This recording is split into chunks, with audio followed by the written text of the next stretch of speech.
क्या दोस्तों ये वाकई ही सच है? वेटिंग लिस्ट के बाद में जो पद हैं वो लगभग 1.5 लाख होने वाले हैं। जी हाँ दोस्तों, बात कर रहे हैं रेलवे ग्रुप डी 2025 वाली भर्ती को लेकर। दोस्तों अगर आपने भी इस भर्ती में एग्ज़ाम दिया है तो आप बेहद खुशनसीब हैं, क्योंकि यहाँ पर आप सभी के लिए एक नया अपडेट आ चुका है।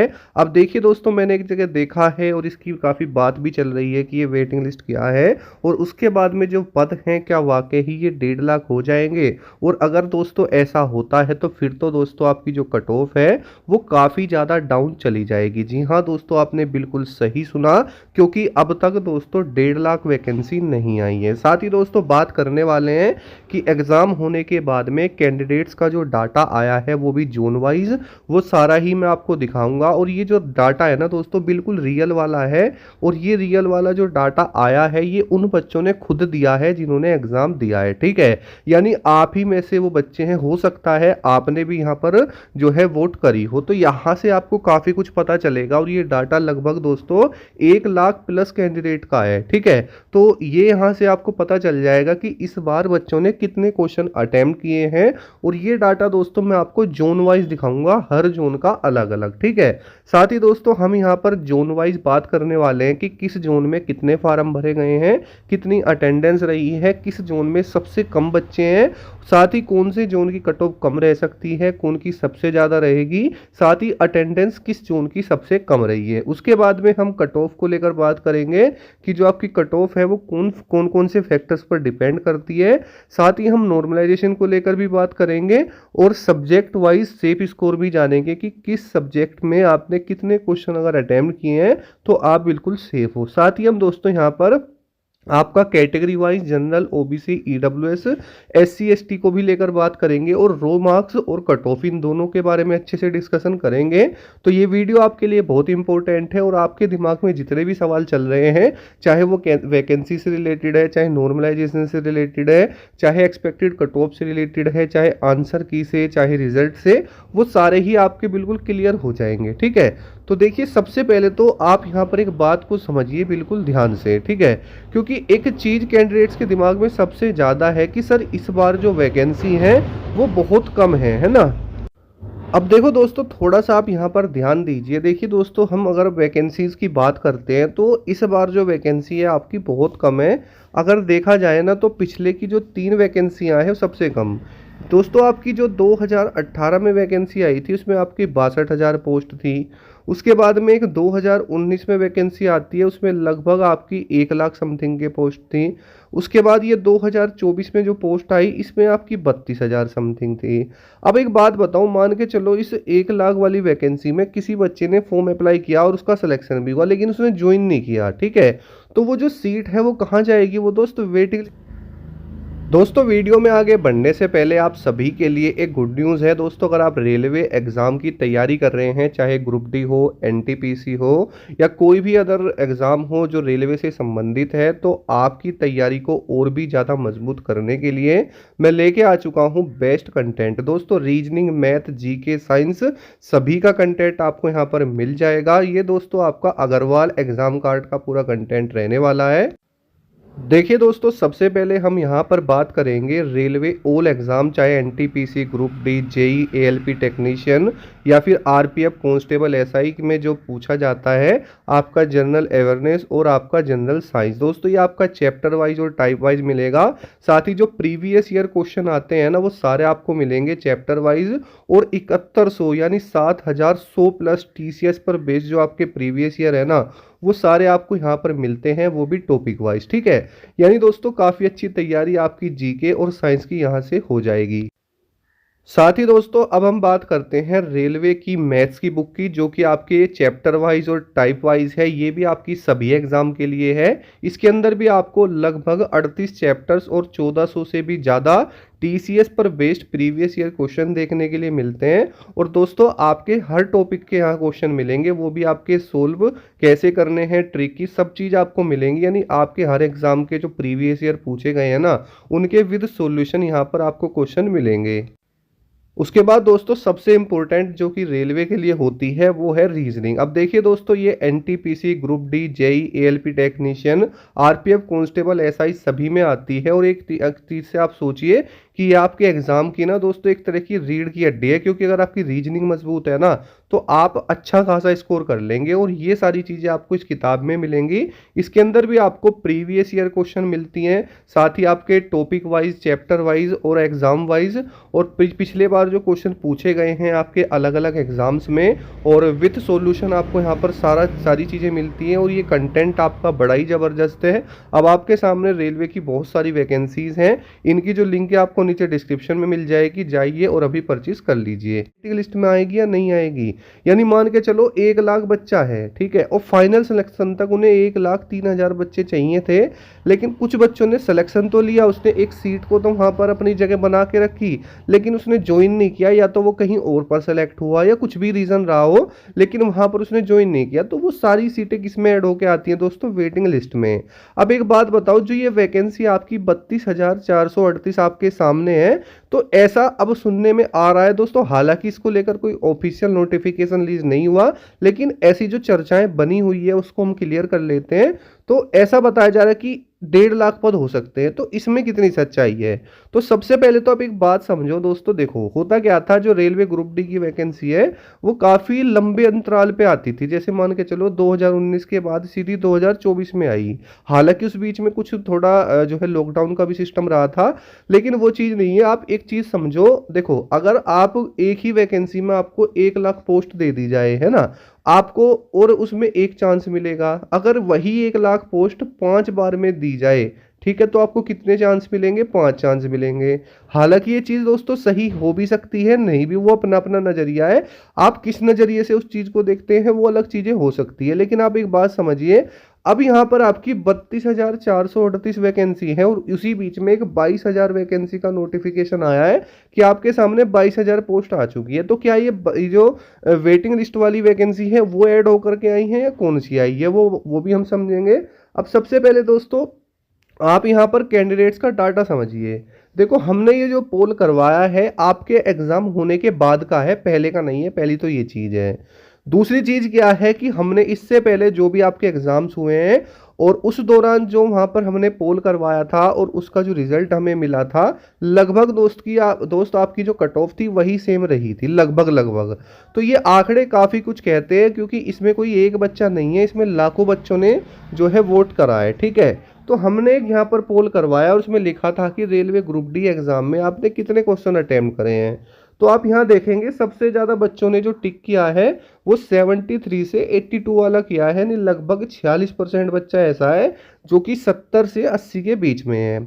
उसके बाद अगर हम दूसरे पोल को देखते हैं तो यहाँ पर देखिए लगभग दोस्तों 44% बच्चा, इसमें सबसे ज़्यादा बच्चा है जो 63 से 75 के बीच में है, और 31% बच्चा आपका 76 से 86 के बीच में है। उसके बाद जब हमने अगला पोल देखा तो उसमें जो है 73 से 82 के बीच में 33% थे। उसके बाद हमने अगला पोल देखा तो 73 से 85 के बीच में 51% थे। उसके बाद जब हमने अगला पोल देखा तो 71 से 80 के बीच में 55 थे। उससे अगला देखा 73 से 80 के बीच में 50 थे, 50% है। और अगर उससे अगला देखते हैं तो 71 से 80 के बीच में 44% है।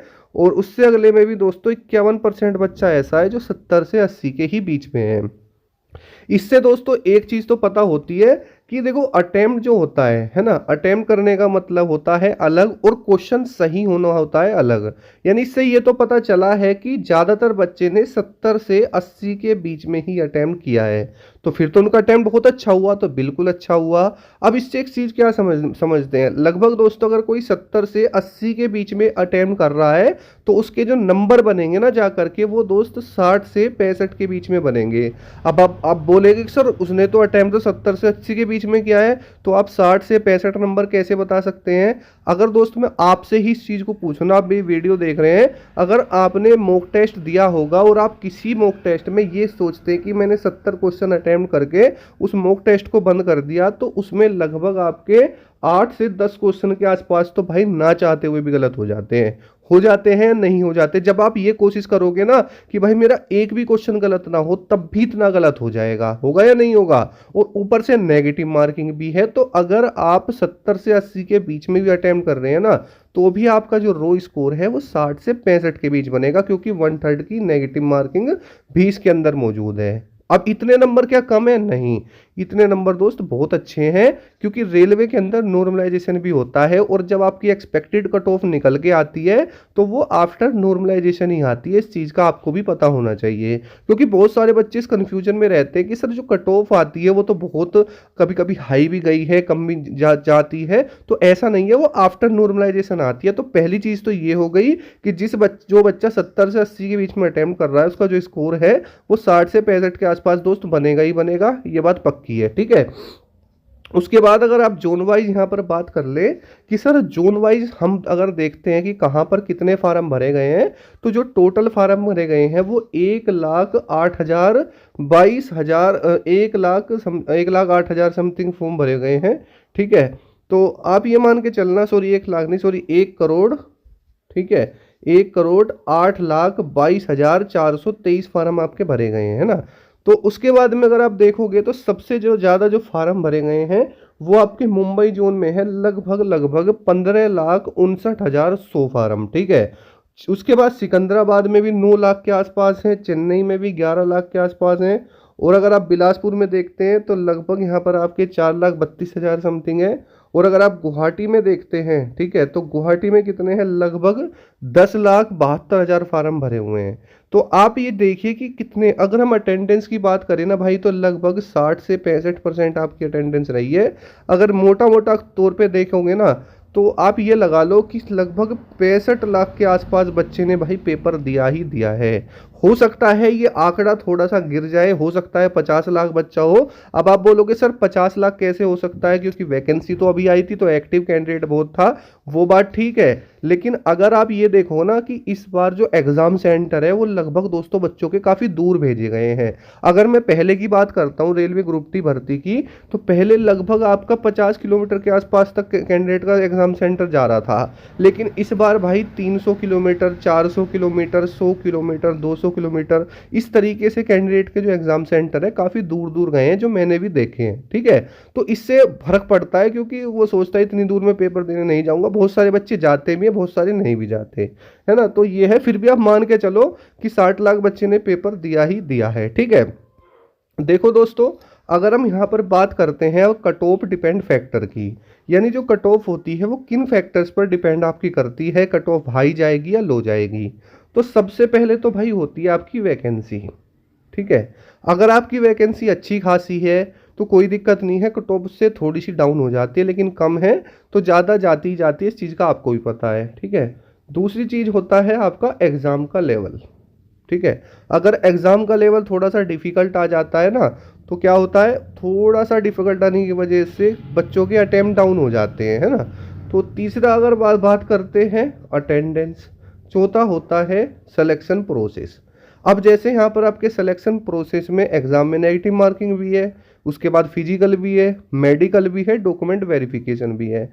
तो अभी जो नेक्स्ट स्टेज यानी फिजिकल की जो कट ऑफ रहेगी वो ज़्यादा जो है ज़्यादा नहीं वो होगी, ठीक है। उसके बाद अटेंडेंस की बात करें तो अब तो खैर ऐसा है कि लगभग 20 से 30% बच्चे के पास कंपटीशन होता ही होता है। जो बच्चा तैयारी करता है वो एग्ज़ाम देने आता है, इस चीज़ का आपको भी पता है दोस्तों, ठीक है। अगर हम बात करते हैं एग्ज़ाम लेवल की, तो एग्ज़ाम लेवल से बहुत इसमें फ़र्क पड़ता है। अब नॉर्मलाइजेशन की बात करें कि सर नॉर्मलाइजेशन में कितने नंबर तक बढ़ जाते हैं, ये डाउट आपके दिमाग में भी बहुत होगा। तो देखो दोस्तों, जो नॉर्मलाइजेशन होता है वो डिपेंड करता है कि आपकी जो शिफ्ट रही है उसका लेवल है कैसा। बेसिकली जो नॉर्मलाइजेशन आया था वो इसलिए आया था क्योंकि अगर कोई एग्ज़ाम एक शिफ्ट से ज़्यादा शिफ्टों में या अलग अलग डेट्स में होता है तो वहाँ पर नॉर्मलाइजेशन लाया जाता है। रेलवे के अंदर लगभग ये एग्ज़ाम आपका 2 से ढाई महीने तक चला है, ठीक है। और कुछ शिफ्टें कैंसिल भी हुई हैं, उनके एग्ज़ाम भी बढ़े हैं। तो कहीं ना कहीं यहाँ पर नॉर्मलाइजेशन काफ़ी अच्छा इस बार रोल अदा करने वाला है। लगभग दोस्तों 10 से 15 नंबर तक आपको बढ़ते हुए इस बार देखने के लिए मिलेंगे, ठीक है। उसके बाद अगर सब्जेक्ट वाइज सेफ स्कोर की बात करें तो देखो आपके सामने जो सब्जेक्ट हैं आपका मैथ है, रीजनिंग है, जीके है और साइंस है। तो देखो यहाँ पर अगर आप इन 3 सब्जेक्ट की बात करेंगे, मैथ, रीजनिंग और आपका साइंस, तो अच्छा था, इजी टू मॉडरेट रहा है, कोई दिक्कत नहीं है। हालांकि रीजनिंग इस बार सबसे इजी आई है, ठीक है।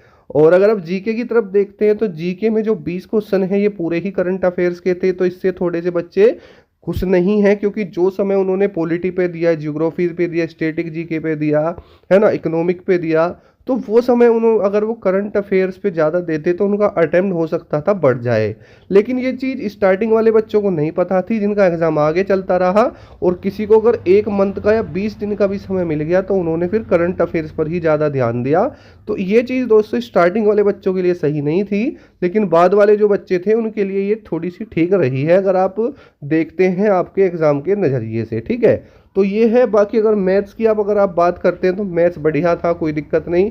अगर आप रीजनिंग की बात करते हैं तो रीजनिंग के 30 क्वेश्चन बढ़िया रहे हैं। 1-2 क्वेश्चन आप मान सकते हैं कि थोड़ा सा लैंग्वेज की वजह से आप ना कर पाए हों, लेकिन अच्छी रीजनिंग इस बार रही है, आपको भी पता है। ठीक है, बाकी अगर हम बात करते हैं सेफ स्कोर को लेकर के और रो स्कोर को लेकर के, तो जैसा मैंने आपको स्टार्टिंग में आंकड़े बताए, ठीक है, तो उसके अनुसार तो भाई जो रो मार्क्स बच्चों का बन रहा है, ज़्यादातर जो एवरेज बनेगा वो 50-55 के आसपास नॉर्मली बच्चा इस बार पहुंच रहा है, क्योंकि रीजनिंग का जो वेटेज है वो सबसे ज़्यादा है और रीजनिंग ही इस बार ईजी आ गई। ठीक है, तो इस बार जो कट ऑफ है थोड़ी सी आपकी बढ़ेगी। अगर हम एक्सपेक्टेड कट ऑफ की बात करें, आप जनरल कैटेगरी में चाहे किसी भी कैटेगरी से हों, ठीक है, मतलब किसी भी जोन से हों, तो लगभग 70 से 75 के आसपास रहेगी। ओबीसी की बात करते हैं तो लगभग 67 से 72, और ईडब्ल्यूएस भी लगभग मान के चलना इतना ही। एससी की बात करें, ईडब्ल्यूएस में और आप प्लस माइनस 2-3 कर सकते हैं। एससी की बात करें तो लगभग 60 से 64, और एसटी की बात करें तो 55 से 57। ठीक है, ये मेरा मानना है। जैसे मैंने इस बार सारी चीज़ें देखी हैं, बाकी जो भी है अपडेट जैसा आएगा आपको बताएंगे। मिलते हैं नेक्स्ट वीडियो में। जय हिंद, वंदे मातरम दोस्तों।